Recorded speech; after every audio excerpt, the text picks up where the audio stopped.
The suffocation of the ego, the eternal silence of the void, faceless yet screaming, and now serving orange wine on tap. Welcome to Night Vale.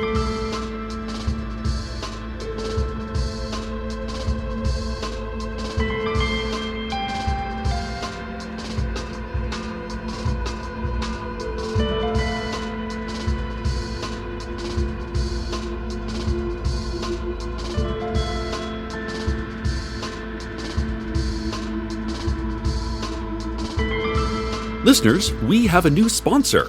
Our show is brought to you by money. When purchasing items, please consider using money. It's exchanged universally in place of transactions with actual value. Money is available in handy 1s, 5s, 6s, 8s, and now 20s. Money may be habit-forming. Symptoms may include avarice, lack of introspection, and frequent substitution of the phrase intelligent for wealthy. Please ask your doctor if money is right for you and nod with considerable vigor when your doctor asks if you think money will complete you.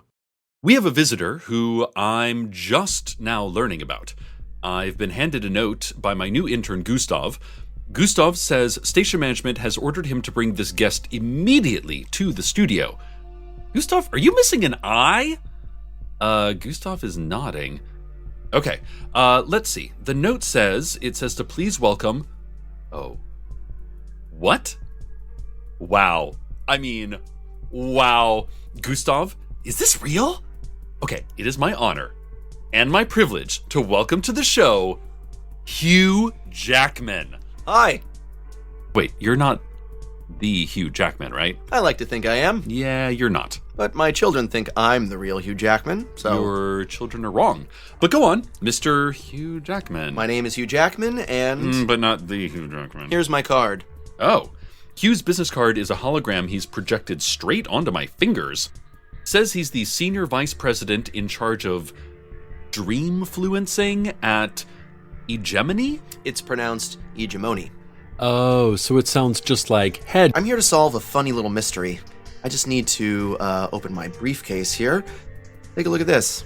Oh, well, that's a Playboy magazine. Yes, December 1969. It had the pictorial on Bond girls, in case you don't remember. Oh, I can see that. Oh, and there's also a feature on architect Mies van der Rohe. I'll take your word for it, Mr. Palmer. I only read Playboy for the advertisements, like this one, the one for Canadian Club. Okay, listeners, Mr. Jackman is showing me a full-page ad that features 6 people hiking in dense-looking woods, and 2 of them are carrying a sling of some sort, and in the sling is... a case of Canadian Club whiskey. The headline reads, on October 13, 1969, we hid a case of Canadian Club deep in the Amazon jungle. Here's how you can find it. Oh, let's see. Well, this is actually quite entertaining. There are clues and maps and... Is that an acrostic? It is an acrostic. Very good, Mr. Palmer.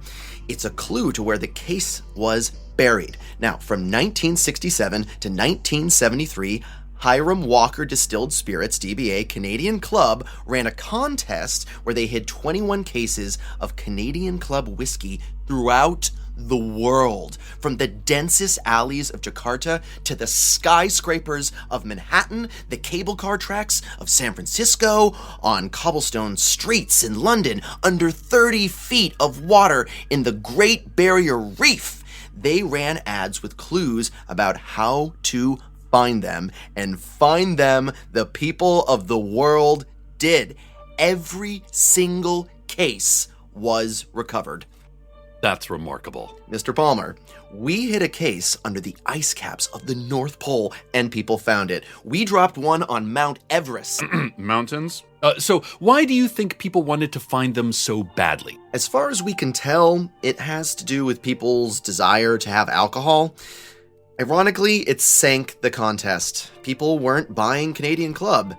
They figured that it was way cheaper and more fun to get a yacht and sail to the Cayman Islands and snorkel under the security fences of the International Monetary Fund, and then, remove a case from the International Monetary Fund's mom's poolside refrigerator. And that's exactly what happened to case number 17. So sales plummeted, but later, Hiram Walker merged with Gooderham and Worts, which was acquired by Bacardi Constellation Brands, which is now an acquisition of our little tech startup, eGemony. Now, excuse me, but what does eGemony do? We dreamfluence. Got it. It turns out there's one further case of Canadian Club. It's been hidden for over 40 years, right here in Night Vale. Here's the ad. This is the November 1973 issue of Playboy. Go on, read it. On August 30, we hit a case of Canadian Club in Night Vale. Here's how to find it. But, Mr. Jackman, the rest of the ad is blank. We at eGemony, after some internal discussion, believe that might be why the case was never found. There seems to have been some kind of event at the printers that month. Fran Leibowitz's interview with progressive rock band Yes keyboardist Rick Wakeman is perfectly fine for its first 37 pages, but then devolves into a series of umlauts. Little Annie Fanny, generally a lighthearted and adorably misogynistic comic strip, was just panel after panel of umlauts. And Mr. Palmer, look at the pictorial on men's golf pants. Ah! Yeah, Ooh. I know. We're not really sure what happened there. Further, you'll see that every cartoon has the same punchline. Oh, yeah. Here's a bride on her wedding day, and her mother is telling her it's under Cecil's desk. Same punchline is on page 23 with the desert island, and page 74 here, the two cowboys at the saloon. It's under Cecil's desk. That is so odd. So, Mr. Jackman, why does eGemony want to find this case of liquor? We thought it would be fun. Can I look under your desk? Why? The case is under your desk. Yeah, but this desk wasn't even here in 1973. So you're telling us, me, no? Well, I'm telling you to ask station management. Oh, I will. I mean, they'll make you fill out a form, and they can also create fire with their minds. Also, they've eaten people before for way less. Hey, Gustav, come in here and show Hugh what station management did to your eye. Oh my! God. That is disgusting. Getting worse. Look. Okay, that's enough, Gustav. Oh, I am prepared. I'm familiar with your station management and not afraid of them. Eunice, Lily, Agatha, DeMarcus, and Jad, they're old friends of mine. Who? Have you never learned the names of your supervisors, Mr. Palmer? You need a team-building retreat. I'll be back. You haven't seen the last of me. Yeah, well, you aren't even the real Hugh Jackman. I don't trust that man. I need to figure out what to do next. We'll be back after this. Life is meaningless. There are no guiding principles, nor rewards, nor punishments for how to live. Just flashes of pain or joy, which are only neurotic messages, not actual experiences. Even pondering why we exist is a rudderless journey, so consciousness is a means to no end. The sheriff's secret police would like to acknowledge that hearing this will ruin your day. However, they are further authorized to announce that nothing we have learned about nature describes a process that occurs without purpose. We can point to a fish's fin and understand what function it serves. A monkey's fur, a starfish's many arms, the acorns in your Uncle Simon's branchy beard that explode outward as stabbing bristles whenever Uncle Simon experiences fear. They all serve a purpose. So it's possible that consciousness developed for a reason larger than consciousness itself can conceive of. The function of your mind is literally beyond comprehension, which means that awareness, pursued to its limits, only makes you aware of your helplessness. You are without power in this life, except when you purchase items by using money. This has been brought to you by money. We're back, and I'm in a jam. I don't trust this Hugh Jackman, nor his company.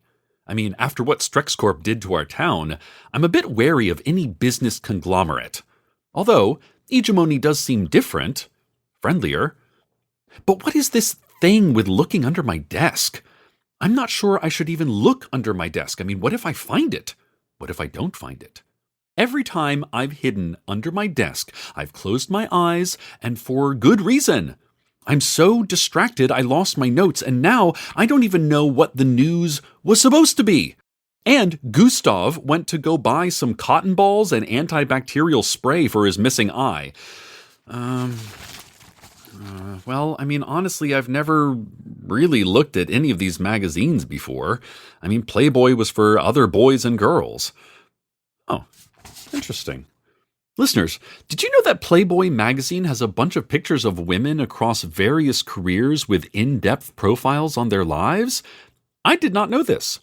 Yeah, there's a whole pictorial in this issue of all the women who have ever played James Bond, in full costumes. Oh my God, look at these smart tuxes and pistols, and one of them's on a motorcycle.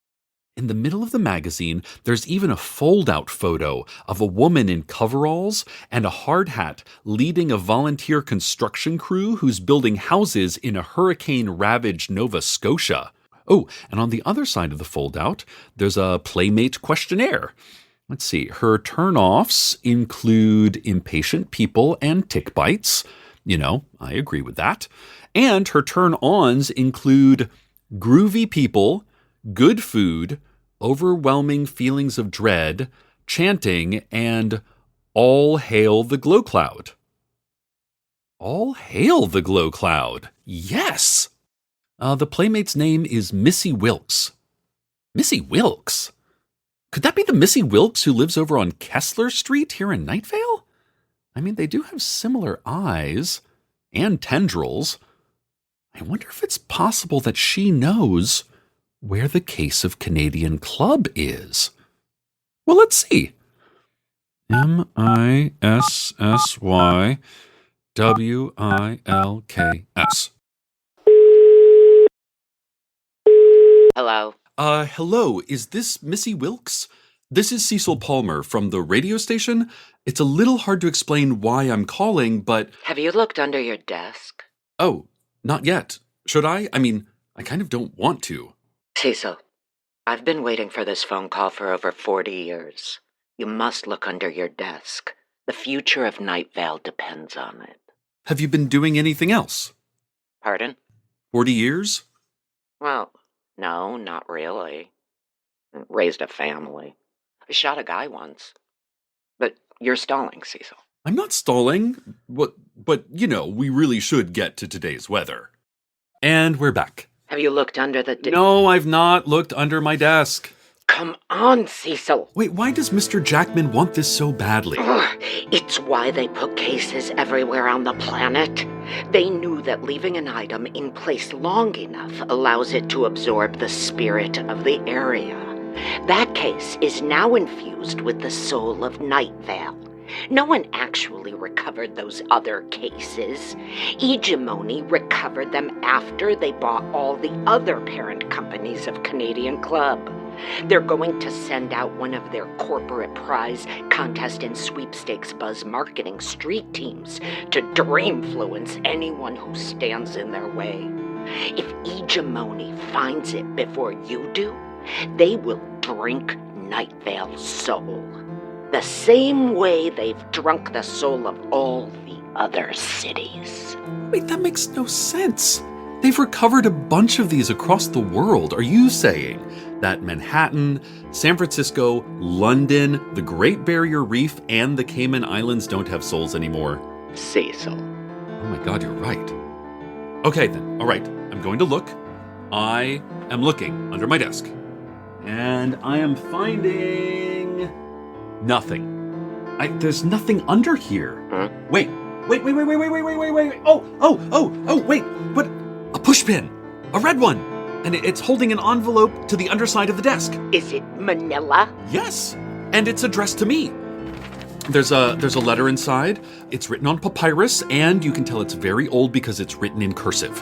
It says, "Dear Cecil, how are you? We are fine. We're sorry we didn't write earlier, but we were unlearning our destinies.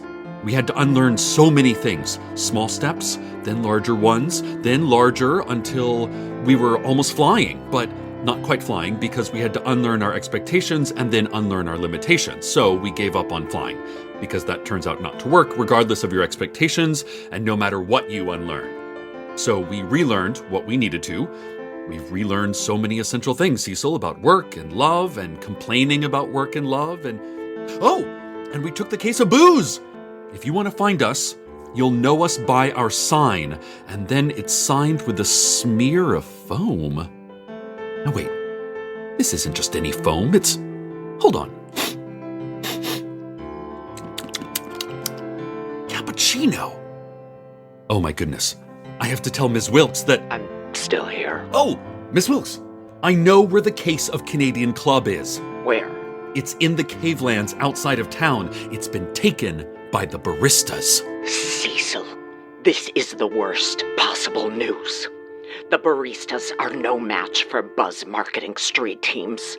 The baristas are gentle people, soft of spirit and jolly of countenance, whose dreams are only influenced by the purest of loves, not crowdsourced manipulations. The baristas are rosy-cheeked and innocent. They gamble like lambs, Cecil. You've got to warn them. Okay, I will. Thank you, Ms. Wilkes. Listeners, this is terrible. I don't know what to do. I don't like warning people about things. I mean, warnings lead to consequences, and we all know how much I avoid consequences. In fact, there's only one way to be thoroughly insulated from consequence, and that's to accumulate enough money. But I don't have any money, as station management recently switched their payroll protocol from cash to Twitter followers and Groupons for local spas, so I'm kind of screwed. Think, Cecil, think. Think. Stay tuned next for the sounds of chewing amplified to the threshold of pain. Good night, Night Vale. Good night.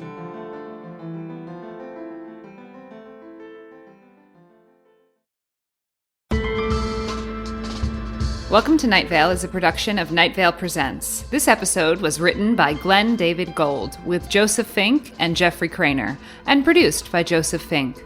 The voice of Night Vale is Cecil Baldwin. The voice of Hugh Jackman was Hunter Canning. The voice of Missy was Lucia Struss. Original music by Disparition. All of it can be found at disparition.info or at disparition.bandcamp.com. This episode's weather was Lost Everything by Mary Epworth. Find out more at maryepworth.com. Comments, questions, email us at info@welcometonightvale.com or follow us on Twitter at Nightvale Radio. Or have a dream in which you get a paper cut and a rich dark soil pours out. Check out welcometonightvale.com for more information on this show and the 27-city book tour for our new novel from the world of Welcome to Night Vale, It Devours, which is currently happening right now. Today's proverb: people always say, "Before I die," as if they haven't already begun the process.